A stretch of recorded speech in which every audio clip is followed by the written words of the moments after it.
Hi, Pasan නිවස මගේ channel එකට ඔයගලන් ආදරයෙන් පිළිගන්නවා.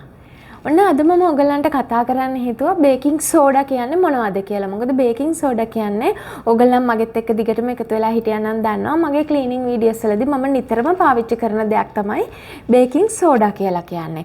එතකොට මේ බේකින් සෝඩා මම පාවිච්චි කරන හැම වීඩියෝ එකදීම වගේ මට ආපු ප්‍රශ්න ඔයගලන් අහපු ප්‍රශ්නයක් තමයි බේකින් සෝඩා කියලා කියන්නේ බේකින් පවුඩර්ද කියලා. ඉතින් බේකින් සෝඩායි බේකින් පවුඩර්යි කියන්නේ එකම දේ නෙමෙයි. ඒක ಜಾති දෙකක්. එතකොට දැන් ලංකාවේ ඔයගලන්ට පුළුවන් කඩේට ගිහිල්ලා ආප්ප සෝඩා කියලා ඉල්ලුවොත් බේකින් සෝඩා ඔයගලන්ට ලබා ගන්න පුළුවන්. මොකද කීප දෙනෙක් මට කිව්වා ලංකාවේ බේකින් සෝඩා ගන්න නැහැ කියලා. ඒකට හේතුව තමයි අපි ලංකාවේ මේ පාවිච්චි කරන වචනේ තමයි ආප්ප සෝඩා කියලා. ඉතින් හැම වෙලේම ඔයාට බේකින් සෝඩා ලබා ගන්න ඕන නම් කඩේ මුදලාලිට කියන්නේ ආප්ප සෝඩා දෙන්න කියලා. එතකොට අන්න ඔයාට හරිම ප්‍රොඩක්ට් එක ලබා ගන්න පුළුවනි. ඒ වගේම තමයි මේ බේකින් සෝඩා කියලා කියන්නේ ගොඩක් මිලෙන් අඩු දෙයක්. ඉතින් ඒක නිසා මම හිතනවා අපිට ලංකාවේ ගොඩක් අපිට ඒ කියන්නේ මුදල් අඩුවෙන් අපි යොදවලා අපේ ගෙදර ක්ලීනින් කටයුතු එහෙම නැත්නම් පිරිසිදු කිරීම කටයුතු කරන්න පාවිච්චි කරන්න පුළුවන් අපේ ගෘහණියන්ට ඉන්න හොඳම යාළුවෙක් තමයි මේ බේකින් සෝඩා කියලා කියන්නේ. ඒතකොට මේ බේකින් සෝඩා කියලා කියන්නේ සෝඩියම් කාබනේට් වලට කාබන් ඩයොක්සයිඩ් එකතු කරලා තමයි මේ ප්‍රොඩක්ට් එක හදලා තියෙන්නේ. බේකින් සෝඩා කියලා කියන්නේ මෙන්න මේ වගේ ඔයගලන් දකින්නවනේ දන්නවා දැකලා තියෙනවා අපි ගෘහණියෝ විදිහට බේකින් සෝඩා කියන්නේ සුදු පාට හීනි පවුඩර් එකක්. එතකොට මේ සුදු පාට හීනි මේ පවුඩර් එක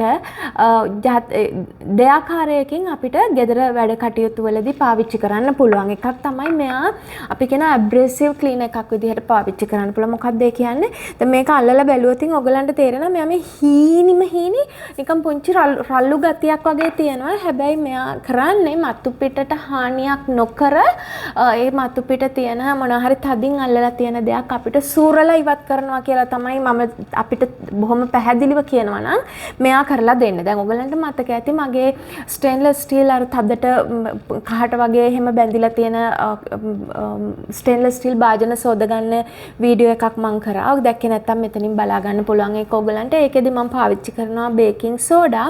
ඇයි මම මේ බේකින් සෝඩා පාවිච්චි කරන්නේ? මොකද එයාගේ තියෙන ඒ ඇබ්‍රේසිව් එහෙම නැත්නම් ඒ සීරීම් කාරක ගතිය නිසා.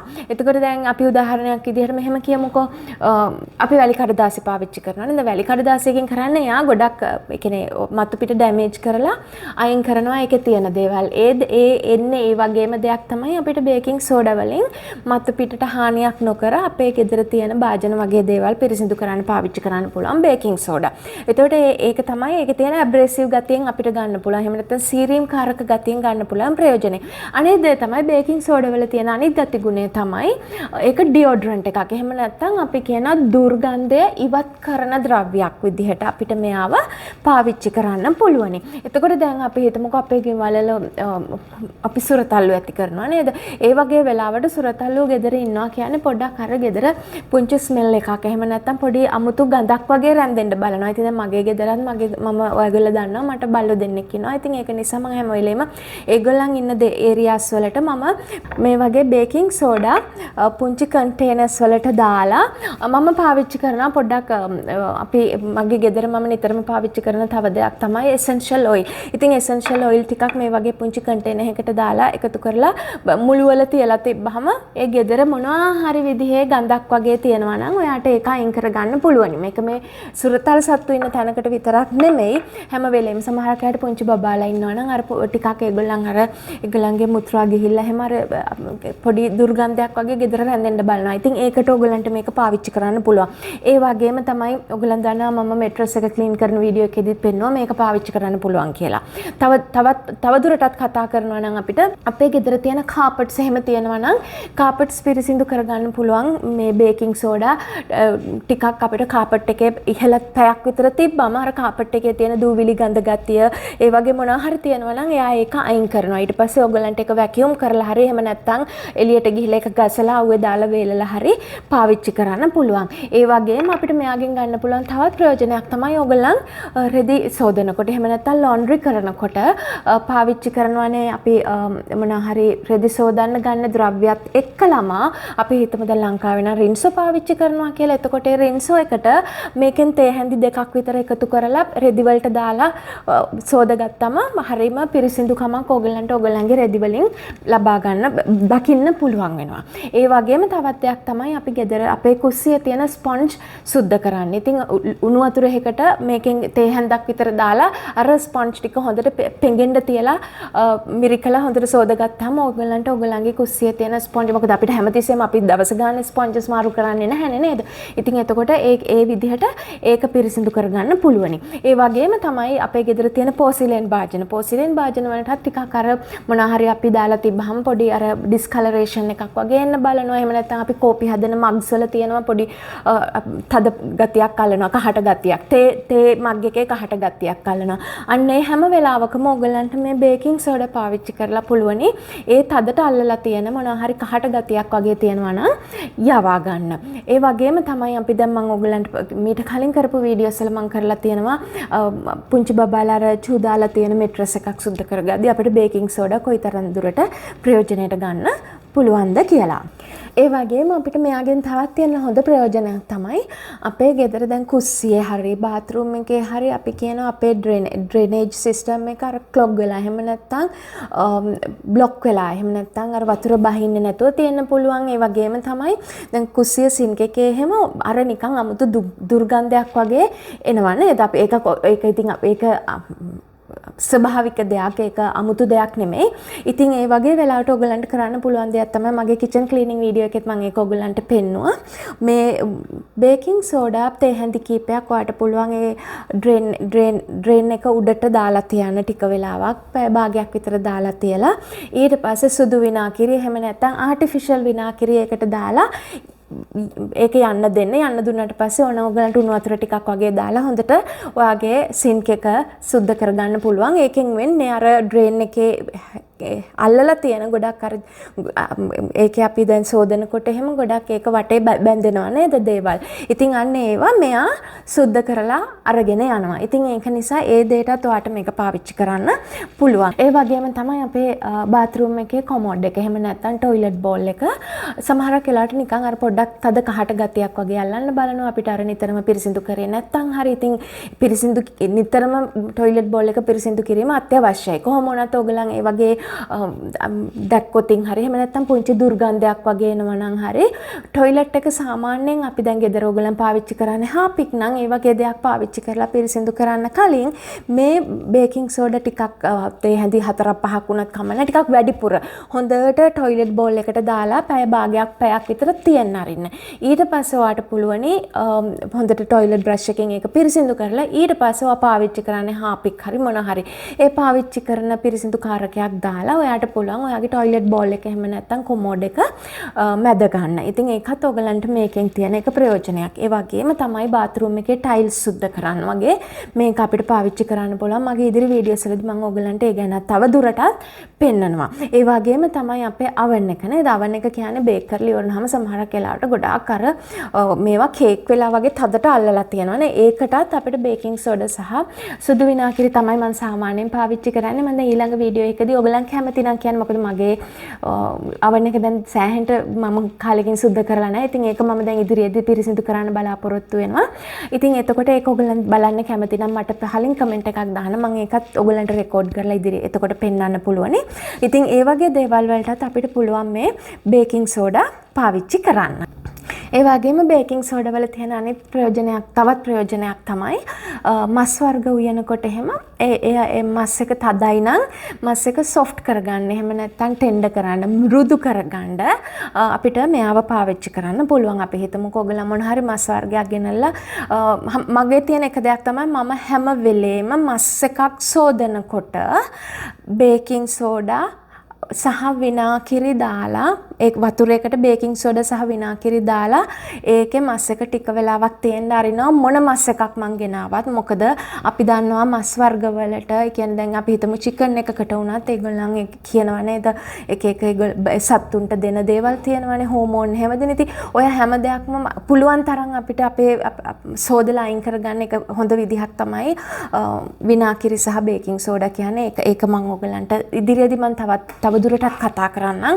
ඒතර ඒ සඳහා පාවිච්චි කරන්න පුළුවන්. ඒ වගේම තමයි මස් එකක් එහෙම උයනකොට ඔයගලන්ට පුළුවන් අපි හිතමු මොන හරි තද මස් එකක් නම් මස් එක ගොඩක් තදයි නම් මේකෙන් පිංච් චුට්ටක් බොහොම තේ හැඳි කාලකටත් වඩා අඩු නිකන් අටෙන් එකක් වගේ ප්‍රමාණයක් ඔයාට මස් එකට දැම්මොතින් ඔයාගේ මස් එක ටෙන්ඩර් කරගන්න එහෙම නැත්නම් මෘදු කරගන්න පුළුවනි.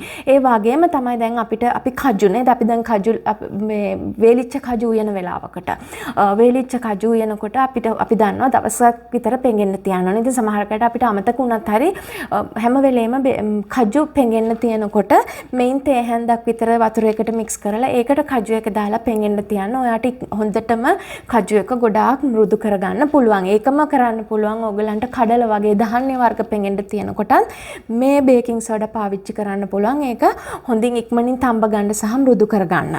ඒ වගේම තමයි අපේ කොණ්ඩේ පිරිසිදුවට තියාගන්නත් අපිට පාවිච්චි කරන්න පුළුවන් බේකින් සෝඩා. හැබැයි මේක මේ නිතරම කළ යුතු ප්‍රතිකාරමයක් නෙමෙයි. ඔයගලන් දැන් නිතරම ඔයාගේ කොණ්ඩේට දේවල් පාවිච්චි කරනවා නම් අපි කියන්නේ අර දැන් කොණ්ඩේට ස්ප්‍රේ ಜಾති පාවිච්චි කරනවා නේද? ගොඩක් දෙනෙක් අර ලස්සනට කොණ්ඩේ හදා ගන්නකොට එහෙම. ඒ වගේම ඔයා නිතරම පාවිච්චි කරන කෙනෙක් නම් ඔයාට පුළුවන් මාසෙකට සැරයක් විතර ෂැම්පූ ඔයා දැන් සාමාන්‍යයෙන් ෂැම්පූ කරන ෂැම්පූ අතර ගත්තම ඒකට බේකින් සෝඩා තේ හැන්දක් විතර දාලා හොඳට ඒක මික්ස් කරලා ස්කල්ප් එකට එහෙම නැත්නම් ඔයාගේ හිස් කබලට හොඳටම එහෙම දාලා මසාජ් කරලා සෝදලා අරින්න. එතකොට යාර ඔයාගේ හිස් කබලේ බැඳිලා තියෙන ඔක්කොම කුණු දූවිලි වගේම තෙල් ගතිය ඔයාගේ ස්ප්‍රේ වල තියෙන දේවල් හැම දෙයක්ම එයා අයින් කරලා හොඳ පිරිසිදුකමක් ඔයාගේ ඔළුවට කොණ්ඩෙට හිස් කබලට ලබලා දෙනවා. හැබැයි මතක තියාගන්න මේක නිතරම කරන්න හොඳ නෑ. මේක කරන්න ඕනි මාසෙකට සැරයක් විතර. ඔයගොල්ලෝ මගෙන් නිතරම අහනවා මම මගේ කොණ්ඩෙට කරන දේවල් මොනවද කියලා. ඔන්න මම කරන එක දෙයක් තමයි මම නම් කරන්නේ මාස දෙකකට විතර සැරයක්. මොකද මම සාමාන්‍යයෙන් මගේ කොණ්ඩෙට පොල් තෙල් ඇරෙන්න වෙන මොකුත්ම පාවිච්චි කරන්නේ නැති නිසා ඒ වගේ මම මාස දෙකකට විතර සැරයක් මම ওই ප්‍රතිකාරමය කරනවා. ඒ වගේම තමයි අපි දන්නා සමහරුන්ගේ අඩිපතුල් නේද? දැන් පුංචි බබාලා එහෙම දරුවෝ එහෙම ඉස්කෝලේ ගිහින් ආපුවාම එහෙම ඒගොල්ලන්ගේ අර අඩිපතුල් එහෙම ටිකක් අර මේස් දාගෙන ඉඳලා පුංචි දුර්ගන්ධයක් වගේ එන්න බලනවා. ඉතින් මේකට අපිට කරන්න පුළුවන් හොඳ ප්‍රතිකාරමයක් තමයි මද රස්නේ වතුරට බේකින් සෝඩා තේ හැන්දක් දෙකක් විතර දාලා හොඳට කලත්තලා ඒකේ ඔයාට පුළුවන් අඩිපතුල් දෙක ටිකක් විනාඩි 10ක් පැය කාලයක් වගේ තියලා ඊට පස්සේ හොඳට සෝද ගන්න. ඔයාට දැනේ කොච්චර පිරිසිදු වෙනවද සහ ඒ තියෙන දුගඳ ගතිය වගේ දාඩිය ගඳ ගතිය වගේ අයින් කරගන්න පුළුවනි. ඒ වගේම තමයි මම දන්නවා සමහරුන්ට අර ගොඩක් මේ කිහිලියට නේද ටිකක් අර වැඩි ගඳ ගතියක් එනවා. ඉතින් ඒකටත් මම දන්නවා ගොඩක් දෙනෙක් පාවිච්චි කරන දේ. දැන් මෙහි මම දන්නවා මෙහි නම් අපි පාවිච්චි කරනවා. මේන් පොඩ්ඩක් මෙහෙම නිකාර පවුඩර් අපි සාමාන්‍යයෙන් බේබි පවුඩර් වගේ දානවා නේද? මෙහෙම කිහිලියට. ඒ විදිහට මේක පාවිච්චි කරන්න පුළුවන්. මෙයා එතකොට අර එන දුගඳ බ්ලොක් කරනවා. එහෙම නැත්නම් මම ඔයගලන්ට කලිනුත් කිව්වා මෙයා ඩියෝඩරන්ට් එකක් එහෙම නැත්නම් දුර්ගන්ධය උරා ගන්න දෙයක් නැති කරන දෙයක් විදිහට මෙයා ක්‍රියා කරන නිසා බේබි පවුඩර් වගේ පාවිච්චි කරන ආකාරයටම ඔයගලන්ට පුළුවනි ටිකක් ගඳ වගේ වෙනවා නම් අපේ දාඩිය ගඳ වගේ එනවා නම් වැඩිපුර අන්න පුළුවන් ඔයාට කිහිලි වලට මේක පාවිච්චි කරන්න. ඒ වගේම තමයි දැන් අපි අපේ සුරතල්ලුන්ව පිරිසිදු කරනකොට දැන් මම මගේ පැටව් දෙන්නව අපේ මගේ බල්ලෝ දෙන්නව නාවනකොට එහෙම ඒගොල්ලන්ට දැන් හොඳට ෂවර් කල්ලලා හොඳට ඒගොල්ලන්ව තෙත් කරලා ඊට පස්සේ බේකින් සෝඩා හොඳට ඒගොල්ලන්ගේ ඇඟට ගාලා පැය කාලක් විතර වගේ තියෙන්න අරිනවා. මොකද දැන් එකක් තමයි එයාලගේ දැන් ගොඩක් දැන් ඒගොල්ලන්ගේ පෙට් හේයාවල නේද ඒගොල්ලන්ගේ එක් ගොඩක් දූවිලි හැම අල්ලලා තියෙන්න පුළුවන්. ඒ වගේම තමයි ඒගොල්ලන්ගේ ඇඟට මොකක් සත්තු වගේ ඇවිල්ලා තියෙනවා නම් හරි. ඒ වගේ දේවල් වලින් ඒගොල්ලන්ට සහනයක් ලබා දෙන්න පුළුවන් බේකින් සෝඩා ටික වෙලාවක් දාලා ඒක හොඳට ක්‍රියා කරන්න දුන්නාම. ඉතින් ඒක මම ඉදිරි වීඩියෝ එකකදී පෙන්නන්නම් මම කොහොමද මගේ බල්ලෝ දෙන්නව නාවන්නේ කියලා. ඒ වෙලාවේදී මම කරන එක දෙයක් තමයි බේකින් සෝඩා හොඳට ඒගොල්ලන්ගේ ඇඟට ඉහළ ඉවර වෙලා ටික වෙලාවක් තියන්න දීලා ඊට පස්සේ ෂැම්පු කරලා ගන්න එක. එතකොට ඒ වගේම තමයි දැන් අපේ සපත්තු වල දාඩිය ගඳ වගේ එන්න බලනවා නේද? අන්න ඒකටත් හොඳ විසඳුමක්. බේකින් සෝඩා ටිකක් කියන තේ හැන්දක් විතර වගේ එක සපත්තුවකට හොඳට ස්ප්‍රින්කල් කරලා එහෙම නැත්නම් හොඳට ඉහලා තියලා ඒක ගසලා අරගන්න පුළුවන්. එතකොට අර ඒ තියෙන දුගඳ ගතිය, දාඩිය දුගඳ ගතිය මෙයා උරාගෙන අයින් කරලා දානවා. ඒ වගේම තමයි ඔයගලන් දැන් මගෙන් අහපු තව දෙයක් ප්‍රශ්නයක් තමයි පළතුරු වගේ දේවල් කොහොමද ෆ්‍රිජ් එකට දාන්න කලින් සුද්ධ කරගන්නේ කියලා. මම බේකින් සෝඩා පාවිච්චි කරලා තමයි ඒ වගේ පළතුරු වගේ දේවලුත් සෝදගන්නේ. ඉතින් ඉදිරි වීඩියෝ එකක් මම අනිවාර්යයෙන්ම ඉක්මනටම කරනවා ඔයගලන්ට ඒ සම්බන්ධයෙන්. මොකද ගොඩක් දෙනෙක් ඒ ගැන මගෙන් අහලා තිබ්බා. ඉතින් ඒකත් මේ බේකින් සෝඩා වලින් අපිට ගන්න පුළුවන් එක ප්‍රයෝජනයක්. ඒ වගේම තමයි ඔයගලන් මගේ මේ වීඩියෝ එක බැලුවා නම් දන්නවා මගේ ෆ්‍රිජ් එක මම පිරිසිදු කරනවා. එතකොට ෆ්‍රිජ් එක පිරිසිදු කරලා ඊට පස්සේ ඔයගලන්ට පුළුවනි ෆ්‍රිජ් එක ඇතුලේ මේ වගේ පුංචි භාජනයක බේකින් සෝඩා ටිකක් කවර් කරලා තියලා තියන්න. එතකොට ෆ්‍රිජ් එක ඇතුලේ මොනවා හරි ටිකක් අර අපි දන්නවනේ. ඉතින් අපේ ෆ්‍රිජ් එක ඇතුලේ පොඩ්ඩක් දුර්ගන්ධයක් වගේ තියෙන අවස්ථා වැඩි. ඒකටත් හොඳ විසඳුමක් මෙයා අපිට ලබලා දෙනවා. ඒ වගේම තමයි ඔයගලන්ගේ කාර් එකේ හරි වෑන් එකේ හරි මොනවා හරි 아무තු ගඳක් වගේ එනවා නම් කියන්නේ අපි හිතමු අපි කෑම මොනවා හරි ගෙනිච්චොත් ඔයගලන් හොඳටම දන්නවා ෂටර්ස් වහලා තිබ්බහම ඒකේ අර නිකන් 아무තු කියන්නේ පිලුණු ගඳක් වගේ එන්න බලනවා. ඉතින් අන්න ඒ වගේ වෙලාවටත් ඔයගලන්ට පුළුවනි බේකින් සෝඩා මේ වගේ භාජනයකට දාලා ඕනනම් ඒකට තව සුදු විනාගිරි ටිකක් ගිහිල්ලා වාහනේ ඇතුලේ දාලා ෂටර්ස් හොඳට වහලා තියන්න. එතකොට මෙයා එයාගේ වැඩේ කරලා ඔක්කොම අර තියෙන ගඳ ගතිය අපිට වාහනෙන් අයින් කරලා දෙනවා. ඉතින් දැන් මම අද ඔයගලන්ට ගෙනාවේ මගේ ගෙදර මම මේ බේකින් සෝඩා පාවිච්චි කරලා ගන්න ප්‍රයෝජන. ඉතින් මේට අමතරව ගොඩාක් බේකින් සෝඩා වලින් ප්‍රයෝජන ගන්න පුළුවනේ. ඉතින් අර නිතරම අපිට ගෘහණියෝ විදිහට මේක පාවිච්චි කරන්න පුළුවන්. ඒ කියන්නේ බේකින් වලට අමතරව මෙයා කොයිතරම් අපිට ප්‍රයෝජනවත්ද කියන එක තමයි මට අද ඔයගලන්ට පෙන්වන්න ඕන උනේ.